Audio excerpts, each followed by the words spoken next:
الفاتحة. الفاتحة.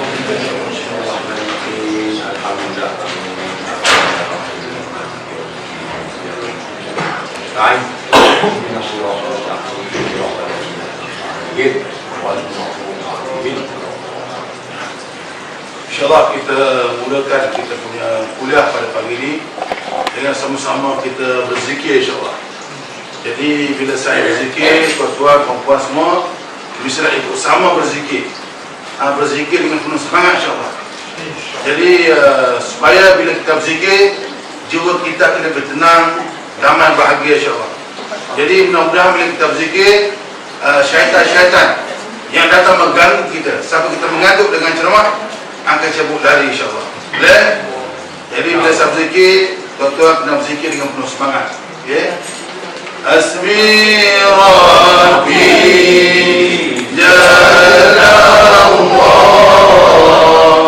ma fi qalbi ghairullah Nur Muhammad sallallahu la ilaha illallah asmi Rabbi Jalla Allah ma fi qalbi ghairullah Nur Muhammad sallallahu la ilaha illallah. Jadi cara tuan-tuan berzikir ni belum cukup bersemangat lagi. Baru sampai 60%, kurang lagi 40%. Jadi lagi sekali kita zikir insyaAllah. Boleh? Kalau zikir tak semangat, ceramah tidak kena mula.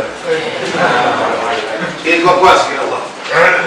Hasbi Rabbi Jalla Allah fi qalbi ghairullah Nur Muhammad sallallahu hasbi Rabbi Jalla Allah ma fi qalbi ghairullah Nur Muhammad sallallahu laysa laha min dunillahi kashifa laysa laha min dunillahi kashifa la ilaha illallah al-malikul haqqul mubin Muhammadur Rasulullah sadiqul wa'dil amin astaghfirullah illallah kana tawwab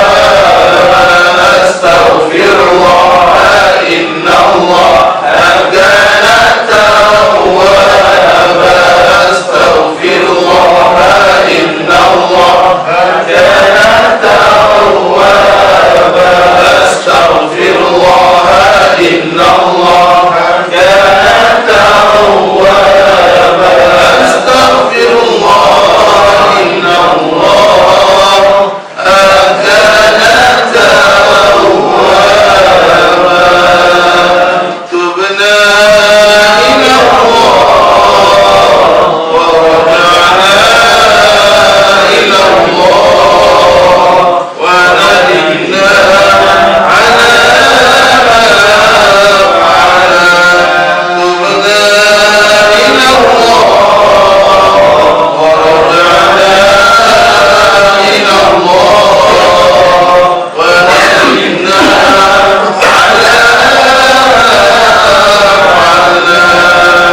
Alhamdulillah. Bismillahirrahmanirrahim. Assalamualaikum warahmatullahi wabarakatuh. Alhamdulillah rabbil alamin wa bihi nasta'in.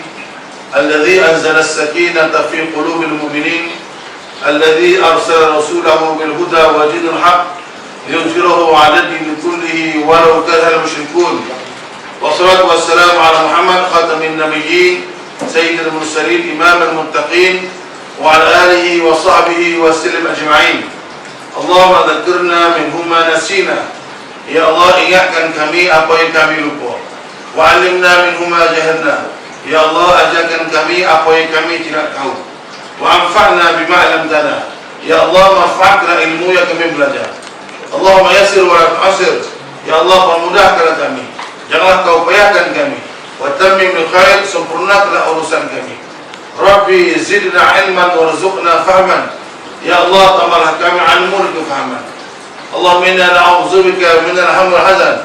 Ya Allah, kami minta jauh, berlindung daripada sedih dan kecewa. Wa minal ajzi wal kasal, daripada menjadi lemah dan malas. Wa minal jubn, daripada menjadi penakut dan bakhil.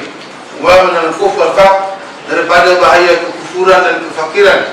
Wa min ghalabatid daini wa qahr rijal, dan daripada gangguan orang-orang jahat, daripada bahaya hutang dan gangguan orang-orang jahat. Amma ba'd. Yang berbahagia Datuk Rahman, yang sudah lama saya kenal tapi dia tak kenal kita. Datuk Akram, saya berkuat dengan Profesor Rahim.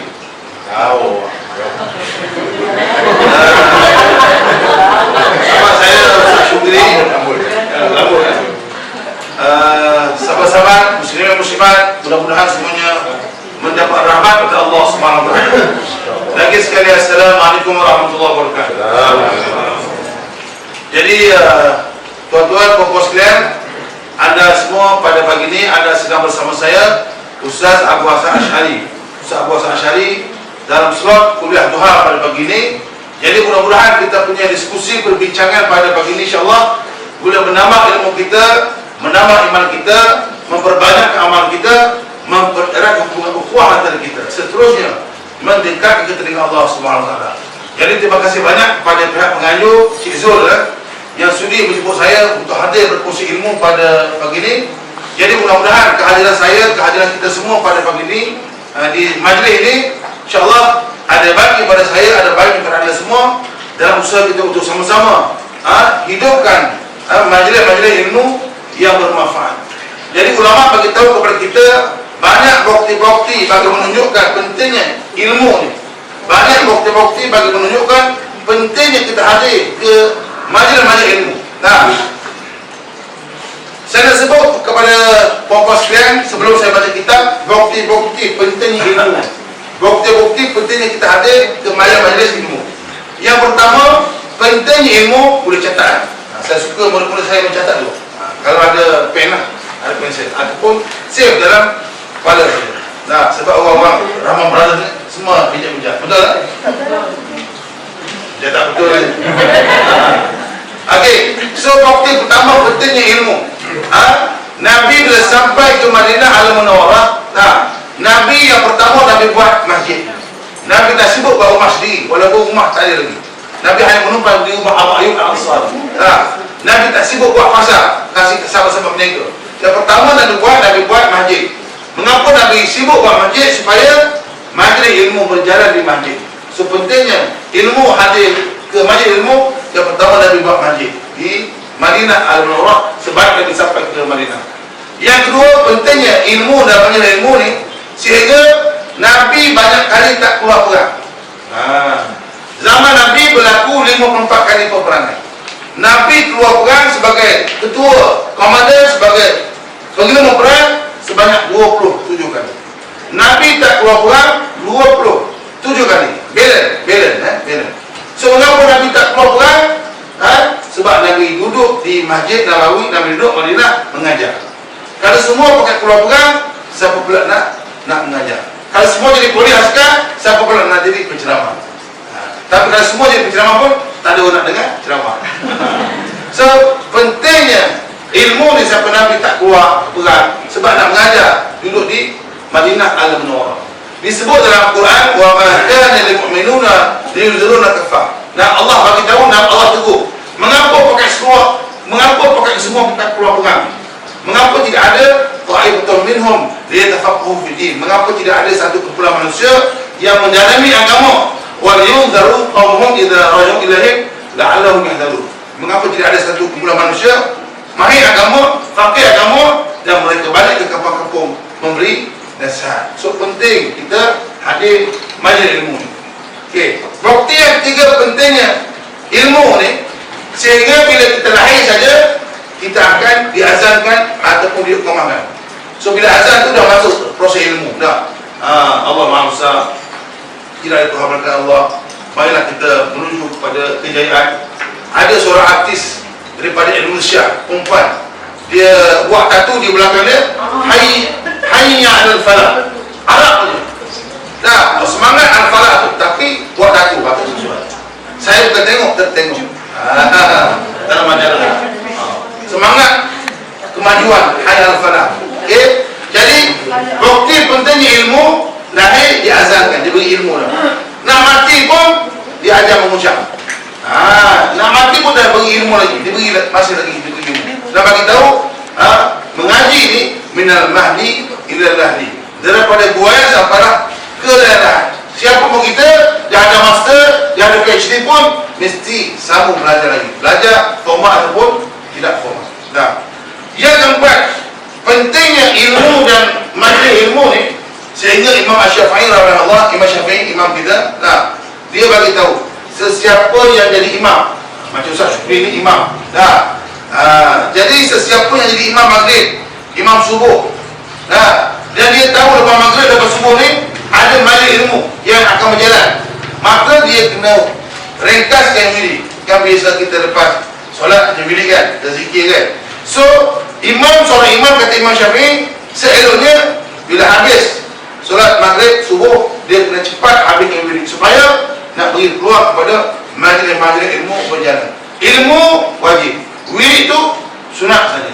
Nak wirid kat ni time boleh, sambil mandu pun boleh wirid, sambil masak cukup pisang pun boleh wirid. Maka ulama sebut sambil-sambil dengan ceramah saya pun boleh berzikir dalam hati, tapi jangan zikir kuat mengganggu ceramah. Anda tunjuk suara bagus. So pentingnya ilmu sampai wirid mesti diringkaskan. Ini pendapat apa? Pendapat Imam Asy-Syafi'i. Pentingnya ilmu, ini penting. Pentingnya ilmu, seorang ulama yang bernama Idris Al-Marbawi, Syekh Idris Al-Marbawi, dia ni penulis kitab Bahrul Masi, kitab fiqh, kitab fiqh. Okay? Dia ni orang Lubuk Merbau, Perak je, tapi dia glamour di Mekah. Syekh Idris Al-Marbawi, dia ada terima tokoh Mahal Hijrah Jakim bagi. Jadi kata Syekh Idris Al-Marbawi, penting ilmu ni sehingga kalau kita sampai lambat hari Jumaat, kata dah baca khutbah, maka kita sampai lambat, kita tak perlu solat hormat masjid, kita terus dulu. Sebab solat hormat masjid tu sunat saja, dengan ilmu ni wajib. So kalau nak solat hormat masjid, datang awal, siapa suruh datang lambat. So nak bagi tahu pentingnya ilmu ni, sehingga kalau kita pergi hari Jumaat ni muslimin ni, khatib dan naik mimbar baca khutbah, usikum binafsi bertaqwallah, maka kita terus duduk, tak payah solat hormat masjid. Kecuali khatib tu ceramah benda yang kita dah tahu dah. Macam tuan-tuan ni saya tak tahu pergi umrah, ditajuk oleh Datuk Rahman. Contohnya. Jadi kata ceramah tentang umrah, tuan-tuan dah selalu pergi umrah, maka tak payah dengan khutbah, solat dulu hormat masjid. Kata ceramah pasal korban, tuan-tuan ni dah every year buat korban lembu ni, sampai dah kena darah tinggi sebab makan lagi korban tak baca bismillah. Tentang saja lupa baca bismillah. So tiap-tiap tahun dah makan lagi korban, tiba-tiba kata ceramah pasal korban, maka tak payah dengar khutbah, solat hormat masjid. Tetapi Imam Syafi'i, Syekh Idris bagi tahu, kalau kita sampai khatib ceramah benda yang kita tak tahu lagi, kita kena dengar, tak payah solat hormat masjid. Contoh, khatib ceramah pasal apa? Dia ceramah pasal jihad, tentang mati syahid. Tuan-tuan tak pernah mati syahid lagi, maka dengar, jangan solat hormat masjid. Contoh, khatib ceramah pasal apa? Benda yang kita tak pernah buat, poligami contoh. Tuan-tuan tak pernah lagi poligami, ingat, tak payah solat hormat masjid. Itu contoh jangan marah, contoh. So nak bagi tahu pentingnya dengan ceramah-ceramah. Dan pentingnya ilmu sehingga wahyu pertama yang turun pun tentang ilmu dah. Iqra bismi rabbikal ladzi khalaq. Bacalah dengan nama Tuhanmu yang telah menciptakan. So, penting ilmu, maka kita kena hadir majlis-majlis ilmu. Nabi pernah berpesan kepada para sahabat. Nabi kata, wahai sahabat-sahabat, kalau kamu berjalan ke mana-mana, kamu musafir ke mana-mana, tiba-tiba kamu terserempak dengan taman-taman syurga, maka singgahlah, wait for a while, singgahlah sebentar. Sahabat tanya, ya Rasulullah, apa benda taman-taman syurga itu? Maka Nabi bagi tahu, taman-taman syurga itu adalah majalis ilmi, majalis ilmu. Jadi anda semua sedang berada di taman syurga. Ekor pula cuma apa tu? Taman syurga apa namanya? Sampai tertidur dengan ceramah. Nah, itu tanda ciri-ciri berada di taman syurga. Nah, sebenarnya taman syurga ni sudah ada di dunia ni. Cuma kita tak perasan. Di mana? Di Raudhah Nabi Masjid Nabawi. Kamu kat Madinah kan? Nah, Nabi sebut ma baina baiti wa minbari Raudhah min riyadil jannah. Antara rumahku dengan mimbar tempat pada khutbah tu taman daripada taman-taman syurga. Jadi kita berebut nak pergi sana sebab apa? Sebab tu kabul doa.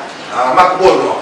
Tapi padahal tempat tu sangat crowded. Nah, jadi sebenarnya di dunia ni ada lagi tempat lain taman syurga ni. Cuma kita malah pergi je.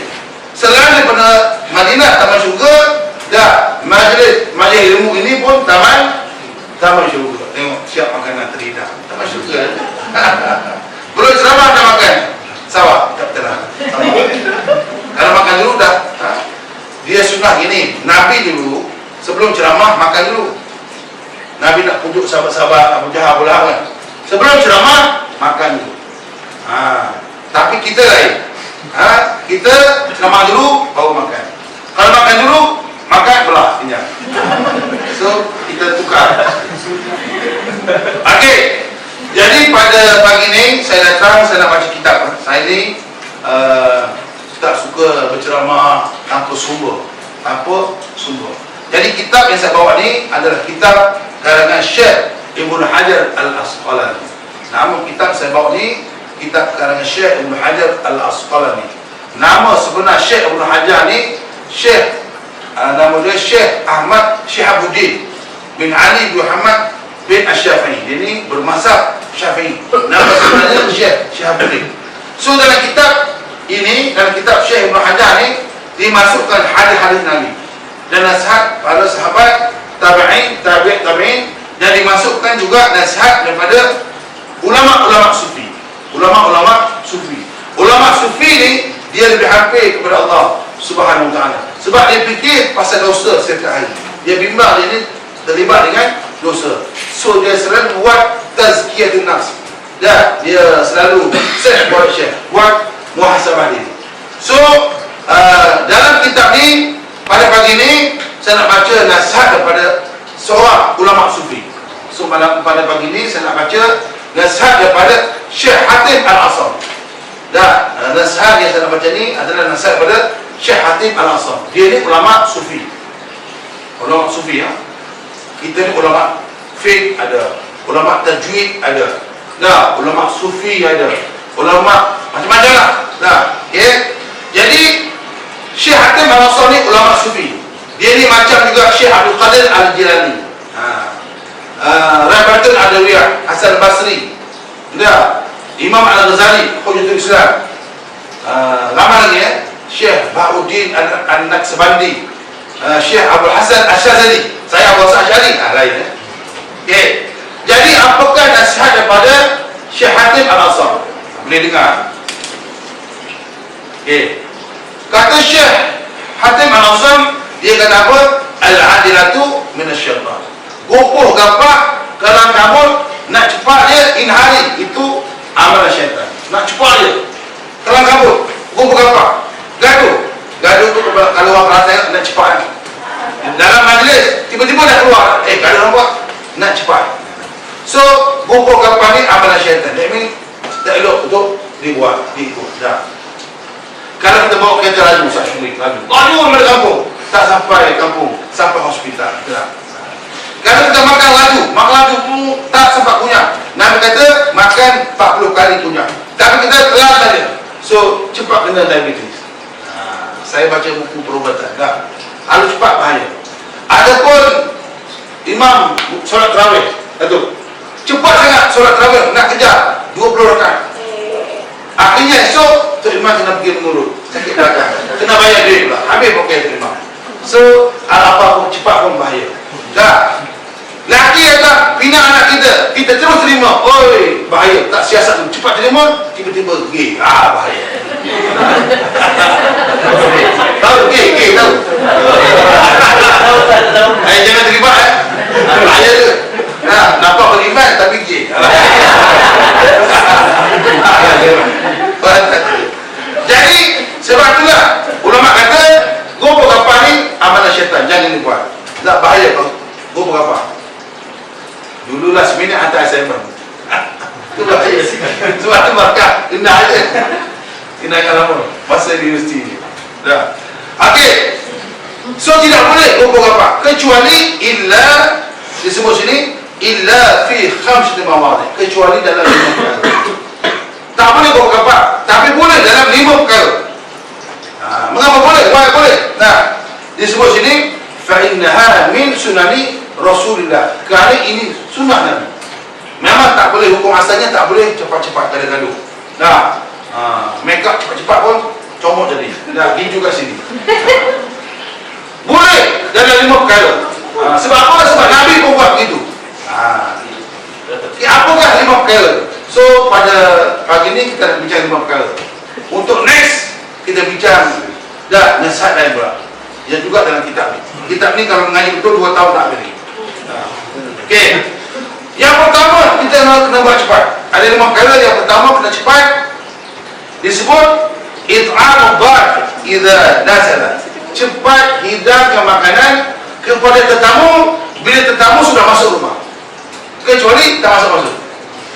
Tengok, bulan apa-apa dah sampai. Saya pun dah hilang kawalan, nak ceramah ke nak makan. Hilang fokus. Okey. Setengah tu saya pergi ceramah, dia hilang kambing, lagi bahaya. Hilang terus idea. Ini saya baik kuih saja. Kalau kambing habis. So ulama bagi tahu cepat hidang makanan kepada tetamu bila tetamu dah masuk rumah. Kecuali tetamu tak masuk rumah. Dia sampai-sampai dia pakai, dia pusing rumah tu. Tengok rumah. Sampai ke bahagian belakang tengok, ada ayam sini lah. Ada jenis-jenis dia pergi keluar, itu di spotting baru lah. Owning baru lah. Ada terkejut lah. Ada orang pergi rumah orang tak suka tengok rumah, tapi tengok rumah orang. So kalau tetamu tak masuk-masuk, so lambat hidang pun tak apa. Tapi kalau tetamu dah sudah masuk, ulama kata kita cepat hidangkan makanan. Dan bila hidang makanan, kita kena perahu dia makan. Jangan pula kita dah hidang makanan pada tetamu, kita tak offer dia, kita makan seorang-seorang. Tetamu tengok, tak guna boleh ke rumah. So tetamu bila sampai rumah orang, mesti tunggu dia perahu. Tak perahu pun ngap tak boleh. Tunggu di perahu. Kecuali open house. Terus beratur tu.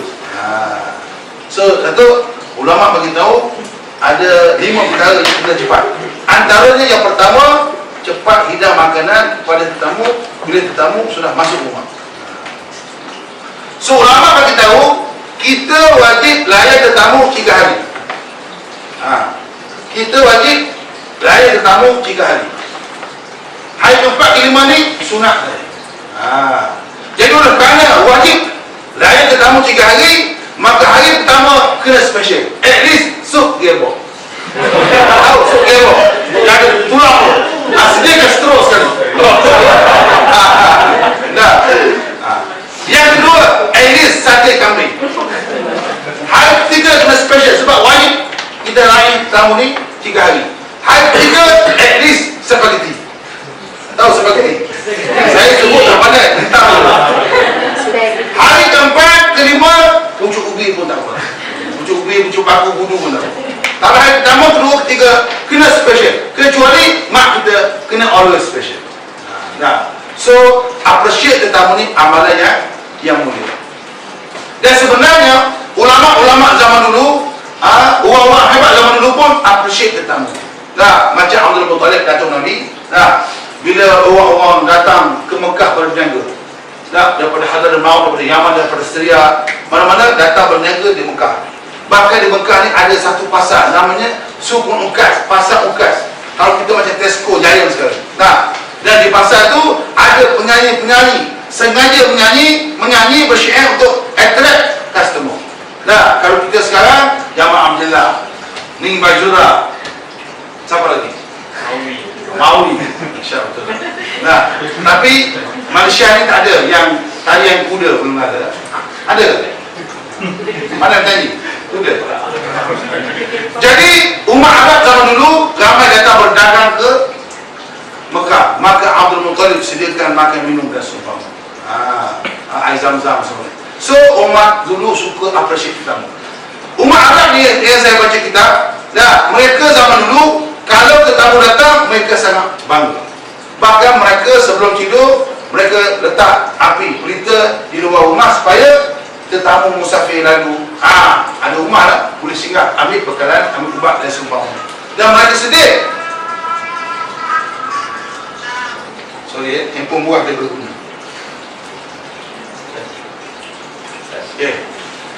Dah lupa dah. Okey, jadi umat Arab dulu dia appreciate tetamu, maka dia sengaja letak berita supaya tetamu tahu ni ada rumah lah, boleh singgah. Musafir lalu ada rumah boleh singgah. Nah, tapi orang di Hulu Langat dekat rumah saya kat Sungai Congkak kan. Dia bulan Ramadan baru ni, akhir Ramadan mereka tahu berita. Benar. Saya kata, Syekh, kenapa tahu berita? Ustaz, supaya Jibril datang rumah kita. Jibril nampak rumah kita, jadi dia datang bagi hikmah malam kodang. Saya kata, kenapa tak pasal lampu terang sangat? Pasal berita je. Tak boleh. Jibril ni pemalu kata. Pandai pula dia buat hukum. Jadi umat Arab dia sangat appreciate tetamu. Okay? Dan Nabi bagi tahu kepada kita hadis sahih, man kana yu'minu billahi wal yawmil akhir falyukrim dhaifahu. Hadis sahih pada Muslim, dalam kitab ni pun ada sebut. Jadi siapa beriman Allah akhirat, maka dia kena muliakan tetamu. Kalau tetamu mari dia itu kurang pahala dan dia confirm tidak beriman. Padahal tetamu datang bawa rahmat kepada kita. Ada tetamu datang rumah kita tu bawa rahmat kepada kita dan memurahkan rezeki kita. Jadi umat Arab ni appreciate tetamu. Sebagai contoh, Nabi datang ke Madinah, hijrah. Orang Ansar Madinah ni dia tahu Nabi dah sampai bersama Abu Bakar, maka mereka sibuk menghias rumah. Tanam pokok-pokok, tanam pokok bunga, pasang pelita. Cuma zaman dulu lampu klik-klik ni tak ada.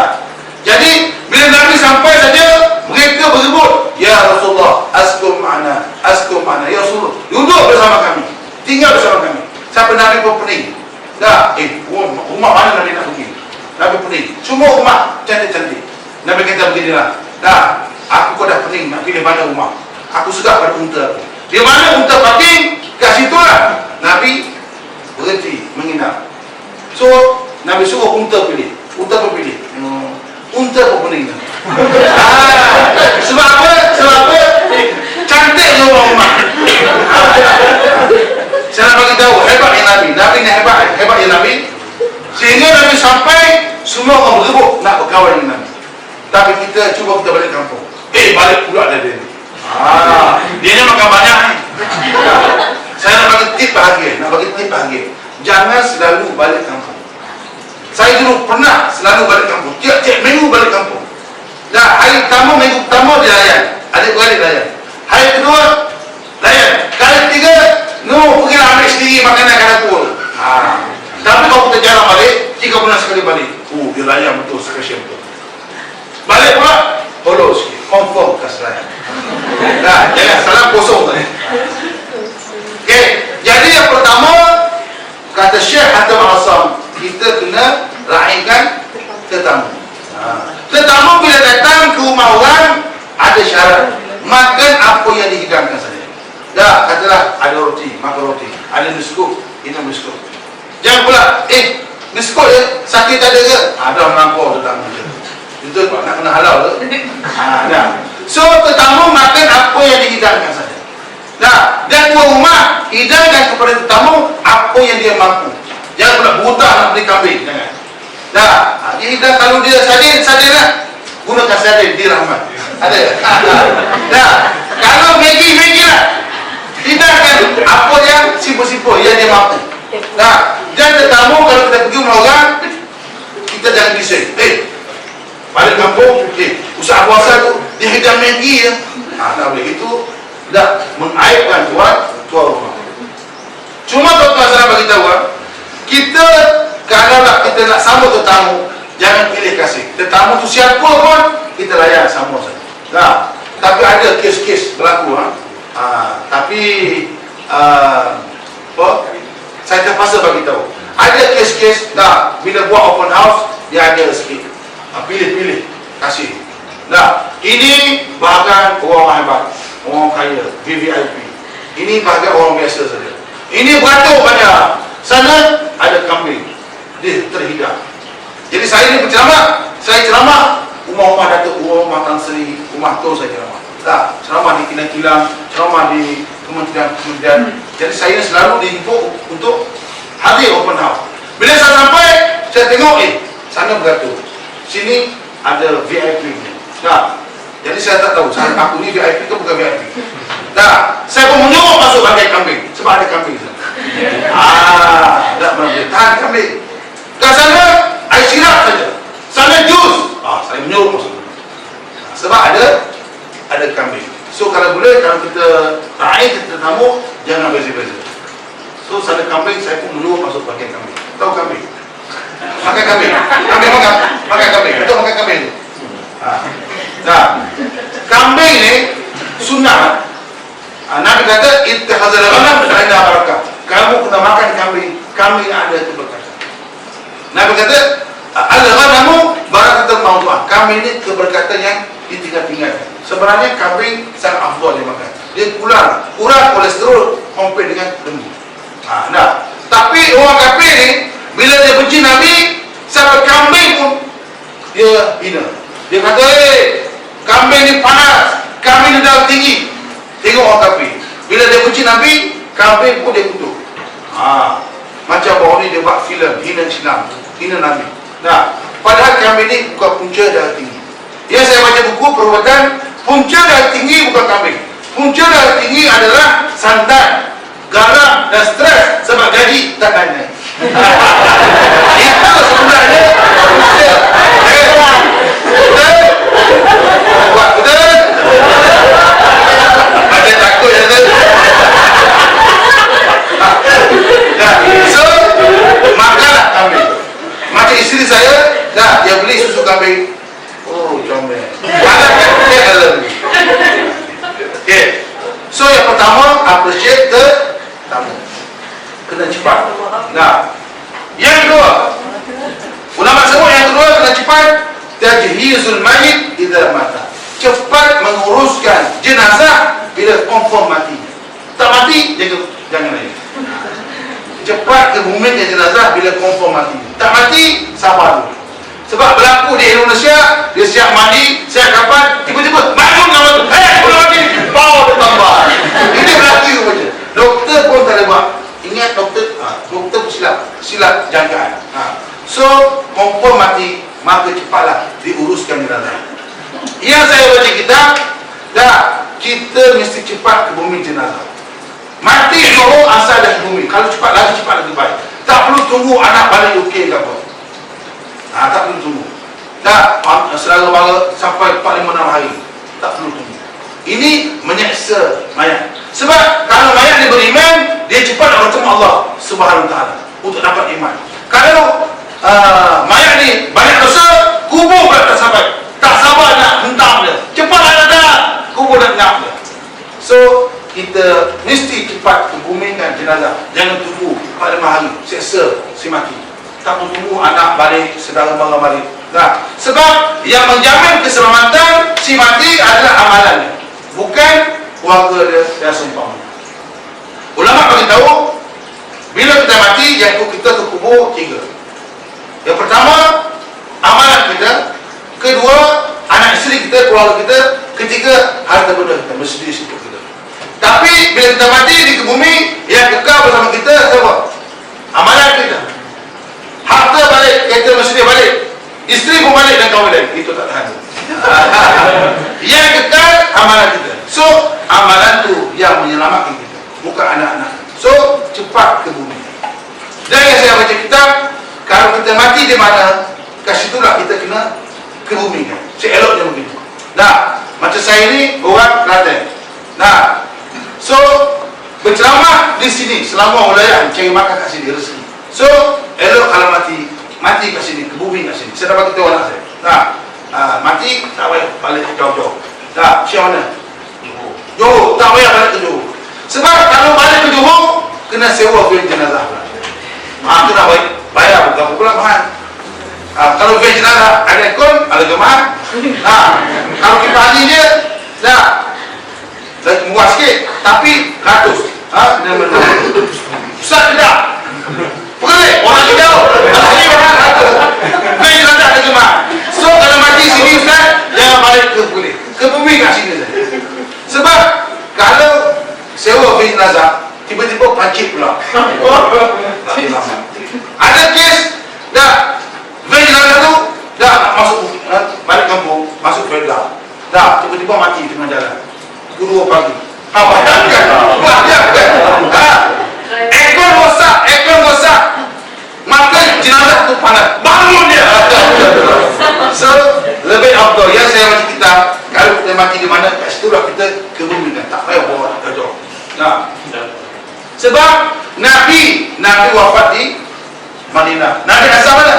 Mekah. Nabi tak bawa di balik jenazah Nabi, dikebumikan Madinah.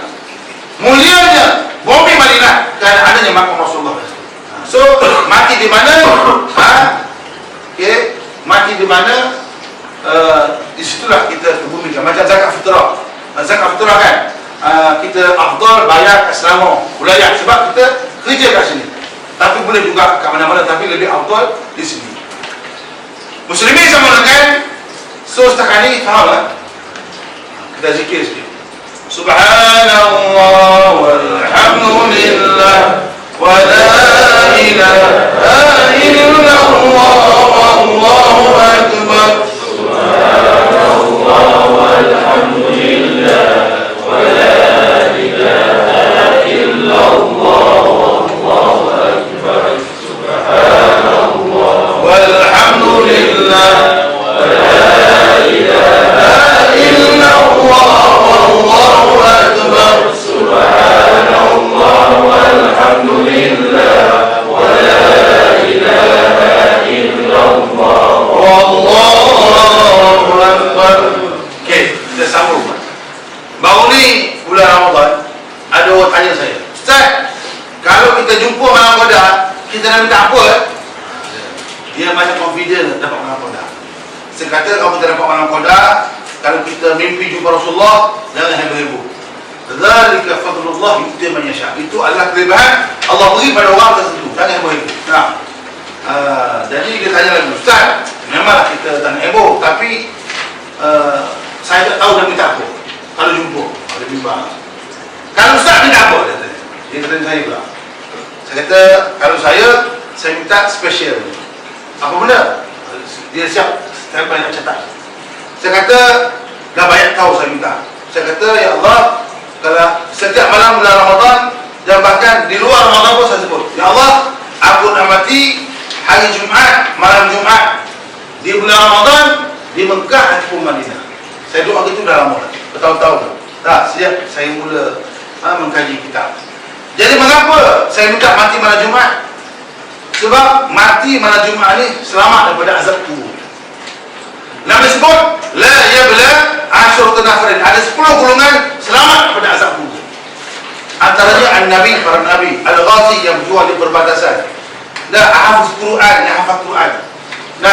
Kemudian al-muazzin, tukang bang. Al-mar'ah mata fi nafsiha, orang perempuan yang mati bersalin. Perempuan mati bersalin selamat daripada azab kubur. Tok Bilal selamat daripada azab kubur. Tahu Tok Bilal yang azab tu? Tok Bilal dan bukaannya selamat azab kubur. Bahkan dia ni boleh bantu sahabat-sahabat bagi syafaat. Sebab itulah kita kena kena rapat dengan Tok Bilal. Saya kalau pergi mana-mana, tahu dia Tok Bilal, terus berani dah sayang. Supaya dia kenal kita. Berani kita tarik ke Tok Bilal. Sebab apa? At least daripada masyarakat, Tok Bilal tolong saya bagi syifaat. You siapa? Saya dulu member belanja nasi ayam. At least bagi tahu. Ini Tok Bilal tolong bagi syifaat. You siapa? Saya ahli surau. You putih surau banyak kali. Dah maaf. Dah. So, kalau jumpa Tok Bilal, belanja lah. Ada kenal Tok Bilal. Ataupun you sendiri Tok Bilal. So, dan yang selamat azab kubur ni, man mata yaumil Jum'ah wa lailatah. Siapa mati hari Jumaat malam Jumaat, selamat daripada azab kubur. So, mengapa saya minta mati hari Jumaat malam Jumaat? Sebab nak selamat azab kubur. Kamu dah bulan Ramadan, semua dah tahu kemuliaannya, dan mati Mekah dan Madinah. Mati Mekah Madinah ni mulia. Tapi sebenarnya Allah tak tanya kita di mana kita mati. Fi ayyi ardhin tamut. Allah tidak tanya di mana kita mati, tapi apa kita buat sebelum mati. Itu yang penting. Cuma mati Mekah ni mulia. Sebab ada beberapa hadis nak menggambarkan mulia mati Mekah. Mati Mekah mulia bukan sebab kerana Mekah tu. Sebab Abu Jahal mati situ, Abu Lahab mati situ, unta Abu Lahab mati situ. Ada orang kata tanah Mekah ni mulia ni, dia pun pergi Mekah, ambil tanah, masuk air potong dalam botol. Dia pun balik, dia pun campur dengan air satu baldi, satu besen. Dia pun siram bunga. Mati bunga-bunganya. Ini khurafat, percaya kepada kemuliaan tanah Mekah. Mati Mekah mulia bukan sebab tanah Mekah, tapi kerana ramainya orang solat jenazah untuk kita. Itu sebenarnya. Sebab apa you bayangkan, orang yang pergi Mekah ni, dia dah tawaf, dia dah sa'i, sudah bersih dosa. Macam tawaf. Kalau kita boleh naik atas lagi, naik kapal terbang tengok, pusing. Tawaf dah 7 kali ke. Kalau dia buat murah banyak kali lah. Macam masih basuh. Kalau masih basuh, pusing, keluarkan kotoran, dosa-dosa. Baju kotor boleh jadi putih. Kalau kita tawaf, menghapuskan dosa-dosa, meninggikan derajat. Dia orang inilah yang solat jenazah untuk kita. So, mengapa saya doa nak mati Mekah? Sebab mati Mekah ni ramai orang solat jenazah untuk kita. Tidak. Kemudian kemuliaan seseorang manusia ni, tengok pada dia masa dia mati. Dia sahabat kita, mulianya seseorang tu, tengok sejauh mana ramai orang solat jenazah untuk dia. Kalau nak tahu orang tu hebat tak hebat, mulia, insyaAllah ramai tak orang datang solat jenazah untuk dia. Kalau seorang aja, kacau. Sebab tu kita kena ramai sahabat. Okey. Kemudian saya nak bagi tahu, Nabi ada bersabda, Nabi kata, man mata fi ahad haramain. Siapa mati antara Mekah, Madinah, mana-mana lah. Maka lam yu'rad wa lam yuhasib. Maka tidak akan dihisap dan diperiksa. Faqila lahu udkhulul jannah. Dia beritahu masuk syurga tanpa hisap. Macam orang VIP. Kalau di airport nak keluar, dia tak perlu kena spot check itu ni macam-macam. Tapi kalau kita orang awam ni, dia spot check macam scan macam. So orang yang mati di Mekah Madinah ni, dia terus masuk syurga tanpa hisap. Jadi macam Datuk buat travel pergi ke Mekah Madinah sangat baik. Bila sibuk sana buat macam Syukri menguruskan orang-orang pergi sana, mati sana. Alhamdulillah. Satu nikmat yang sangat besar. Dan Nabi juga bagi tahu, Nabi kata apa? Nabi kata man kharaja min baiti. Siapa keluar rumah nak pergi Mekah ke Madinah, summa mata, kemudian mati tengah jalan. Ada orang keluar rumah nak pergi Mekah Madinah, mati tengah jalan. Maka Nabi kata apa? Ujra lahu jazaa ila yaumil qiyamah. Maka dia beri pahala sampai kiamat. Pahala. Katalah dia keluar nak pergi Mekah, tiba-tiba mati tengah jalan. Maka dapat pahala umrah sampai kiamat. So hebat mati di Mekah dan Madinah. Cuma untuk Ramadan tahun ni saya tambah sikit doa saya. Nak tahu ke? Syekh nak tahu ya? Nama dia pun Badri Shah, Mati Ustaz Badri Shah yang Glemor. Cuma kena jamu ada sikit. Okey. Saya tambah sikit. Biasa bulan-bulan lama saya doa ya Allah nak mati hari Jumaat pada Jumaat bulan Ramadan Mekah Madinah. Tahun ni bulan Ramadan tahun ni saya tambah sebab saya makin banyak mengkaji. kita tambah, ya Allah, aku nak mati bulan Ramadan, hari Jumaat malam Jumaat di Mekah atau Madinah, aku nak mati tahun 2071. Cuba kira Ustaz. Nak mati 2071. Datuk bila tu? 30. Tamu saya tu. Nah, so kalau umur saya dah 40, 2071 dia punya umur 1 tahun. Tak mustahil, tak mustahil. Sebab Profesor Muhammad Aziz umur 90. Tuan Mahathir hampir 80 lebih lah. 86, 80 Tuan Mahathir. Guru Aziz dah berapa umur dia? Hampir 80. Orang-orang Jepun umur 100 tahun. So saya nak, ya Allah, aku nak mati 2071. Tak nyanyuk punya lah, tak nyanyuk. Kalau nyanyuk tak ada guna lah. Nah, cuma jangan minta sampai 200 tahun. Berapa nak mati? Oh, mati nak hidup sampai 200 tahun, 40 tahun. Jangan minta yang terlebih. Sebab penat kerajaan bayar penjit. Nah, berapa umur 400 tahun? Berapa umur 500 tahun? Penat kerajaan. Nah, semua hidup ramai lagi. Semua jam Kuala Lumpur. Sebab semua pakai kerja. So, mati pun bagus. So, saya minta umur, mati umur 100 tahun. Ustaz Sudri bila nak mati? Ustaz Sudri. Okey, saya nak bagi tahu alasan. Yang saya baca kitab, ada masa-masa sesuatu berdoa. 9 Zulhijjah, elok kita berdoa. 10 Muharram, elok kita berdoa. Antara azan dan iqamah, elok kita berdoa. Sebab itulah bila azan dan iqamah, kena semayang sunat qabliyah. Kemudian yang elok saya kita berdoa antara dua khutbah, hari Jumaat ke, hari Fitri ke, hari Adha, ada elok kita berdoa. Bila imam sebut barakallahu li wa lakum bil Qur'an azim wa nafa'in, ada imam duduk, masa tu elok kita berdoa. Yang saya baca kitab, masa tu kita berdoa mesti fokus direct to the point. Nah, ya Allah, aku nak sihat. Itu umum. Nah, kena direct. Ya Allah, aku nak sembuh daun tinggi. Direct to the point.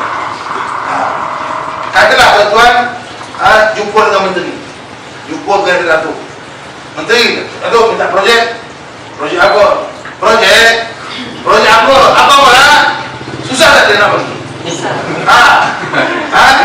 Datuk saya apa dengan menteri? Tu Mahathir, tu minta projek apa? Tak jelas. Yang senang, tu minta projek apa? Untuk rumput. Longkang untuk sumbat. So, kita sebut gitu. So, lain kali, dia nampak rumput, dia ingat kita tu. Ya. So, doa kena jelas. Ya Allah, aku nak panjang umur. So, berapa banyak? Kena jelas. Dah kahwin belum? Ada tak doa, ya Allah nak kahwin? Kena sebut, ya Allah, aku nak kahwin 2013, bulan 7. Direct. Kena macam sebut. Hari ni, betul? Hari ni? Betul? Betul? Nampak macam bahagia je. Saya ni pakai aura Ricky. Master jiwa. Apa nama? Izati. Nama kenapa? Yati. Izati. So kita menyanyi sikit. Boleh? Kita menyanyi untuk sama kita. Boleh? Boleh? Ikut saya. Laku aja pakai. So, kita bantu.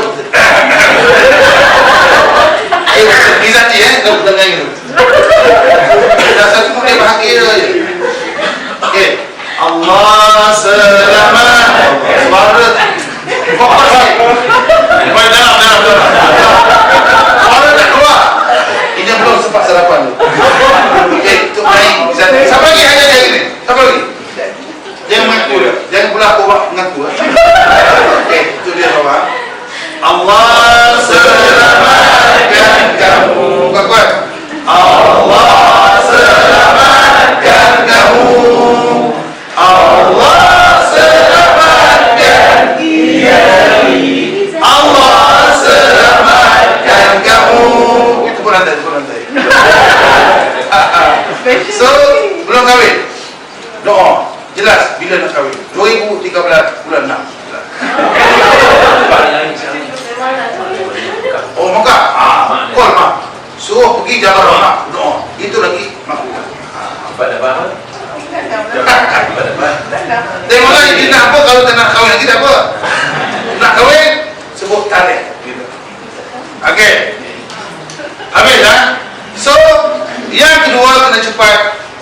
tajhizul mayit idza mata. Cepat menguruskan jenazah bila meninggal.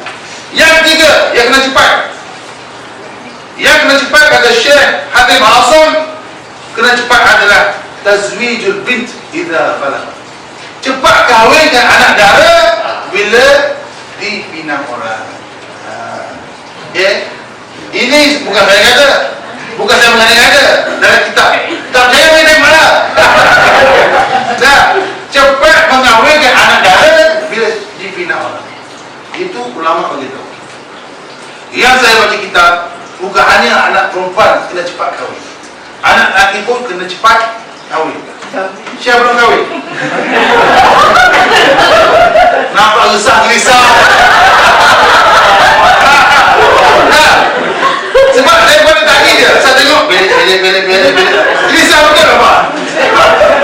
Tak apa, nanti saya aurakan jadi ceria. Ya, saya ni pakar warna. Ada orang tu kayu, so apa warna dia? Api, apa warna? Angin, apa warna? Datuk kalau pakai color sesuai dengan badan, nampak lebih muda. Ini pakar. Okey. Imam Syafi'i bagi tahu, yang kena cepat ni kahwin bukan hanya anak dara. Anak lelaki pun kena cepat kahwin. Satu malam Imam Syafi'i bangun. Dia bangun, dia ni suka menulis kitab. Antara kitab yang dia tulis, kitab Al-Musnad, Ar-Risalah, Al-Um. Itu nama-nama kitab yang Imam Syafi'i tulis. Jadi, dia bangun satu malam, dia nampak anak dia ni gelisah. Pusing tidur, tak lena. Gelisah. Maka esok pagi, Imam Syafi'i panggil anak lelaki dia. Kamu mari sini. Apa hak tidur tak lena? Nak kahwin rupanya. Maka Imam Syafi'i pun kahwinkan. Imam Syafi'i sponsor anak dia kahwin. Boleh? Ayah-ayah kita sponsor. Kita kahwin. Kata ya, boleh belah. Nak kahwin tak isteri lah. Itu kehebatan. Mesti kahwin segera. Mengapa orang perempuan kena kahwin cepat? Ini disebut dalam kitab. Tapi kitab lain. Orang perempuan kena kahwin cepat supaya tidak diganggu. Ingat, tidak diganggu. Orang lelaki kena cepat kahwin supaya tidak mengganggu. Ada tak? Orang perempuan mesti cepat kahwin supaya tak diganggu. Orang lelaki kena cepat kahwin supaya tak mengganggu. Bahkan orang lelaki ni dah kahwin pun masih mengganggu. Betul? Masih menggatal lagi. Dah kahwin tapi menjeling. Nah. Tapi nak lagi itu fitrah. Orang lelaki nak itu fitrah. Betul tak? Setuju? Betul. Saya ada belajar psikologi. Saya belajar sama Ustaz Syukri, bidang agama, ilmu wahyu, fiqh usul fiqh. Saya sama belajar bidang ni, bukan psikologi. Saya dulu diploma pengurusan sumber manusia, tapi one subjek psikologi. Nak kahwin lagi bagi lelaki itu normal. Itu normal, fitrah. Nak kahwin lagi tak? Tak normal. Okey, kita gimana? Nak kahwin lagi tak? Belum kahwin. Siap betul. Syekh, nak kahwin lagi? Nak. Takut. Sebenarnya ada fitrah. Nak kahwin lagi normal. Kalau tak nak, tak normal. Tak normal. Datuk. Alhamdulillah. Memang nak kahwin lagi, tapi layak tak layak, itu persoalan. Orang lelaki nak kahwin lagi, orang perempuan cemburu, itu fitrah. Tak ada pula perempuan tak cemburu. Abang nak kahwin lagi, syukur. Itu WhatsApp mana-mana. Cuma layak tak layak saja. Saya dulu, masa saya pegawai jaga dulu, saya 4 tahun deal dengan mahkamah syariah.